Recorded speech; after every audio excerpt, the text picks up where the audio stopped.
In New York City, the Louis D. Brandeis High School, located on the Upper West Side of Manhattan, conjures up the classic image of an American high school. But within its congested hallways and fluorescent-lit classrooms are 5 different high schools sharing one building. Our public schools need supported. Feel like second-class citizens, are treated like second-class citizens. Next year, the Department of Education will move an elementary school called the Upper West Success Academy into the building, offering 188 spots in kindergarten and first grade. The existing schools and community boards slammed this as inappropriate, saying that the building was not designed for elementary-aged kids. The Department of Education has not really provided, I think, a rationale for many of these co-locations, and the way they're going about it has created real division between parents of the existing schools and operators of new schools, particularly charter schools. We think perhaps that where we are here now is kind of ideal because we have these shared schools, we have these small schools, but we share things. Now you're back in Global Learning Collaborative territory as soon as we go through this door. This is called co-locations, a reality for half of the city's close to 1,700 schools that share on average 3 schools per building.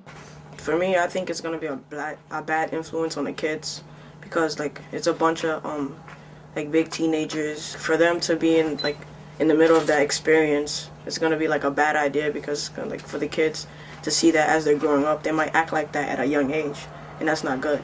Little kids can't sit in the big seats in the auditorium, so that has to be retrofitted.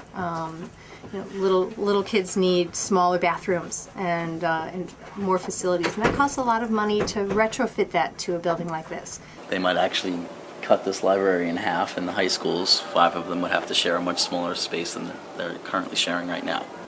To determine new co-locations in New York City, the DOE refers to the Blue Book. Filled with data on enrollments and classroom usage, some educators say it wrongly defines what can be considered suitable learning facilities, such as mistaking closets for classrooms. Very, very often the rooms are wrong, and then we have a wrong room count.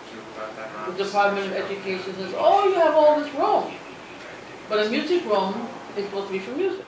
The DOE responded that it's necessary to use a standardized system to measure available space, but the system is also bound to result in some discrepancies when surveying 1,700 schools with over 1 million students. Across the water in Brooklyn's Park Slope neighborhood, 3 schools on the John Jay campus are reeling from a recent DOE decision to open the selective Millennium Brooklyn High School in their building.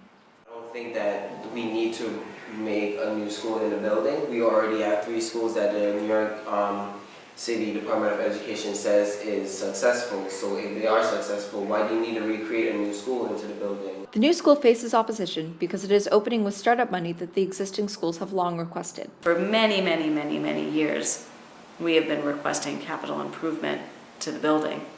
It was disheartening to hear that there were funds available, but only if a new school moved in. Regarding the gyms, our basement gym is near the boiler, so it's really hot down there. So they expect to have the 4th floor gym, which is kind of cooler. So we'll have to deal with whatever's left over from what the new school decides.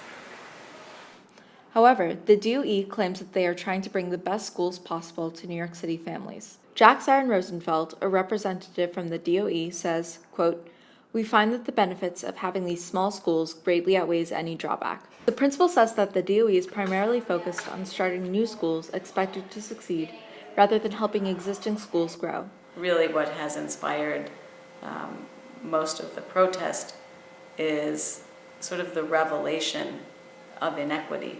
There are rumors going around saying that these new students will not be scanned to come into the building, and to us that's just very disrespectful because it's unequal saying that these middle class students can come in and they don't get scanned while we the minorities come in and we have to be scanned. It's almost as if we're being treated as criminals. I think one of the things that happened when Millennium came in is it didn't create the inequity, it just unmasked it.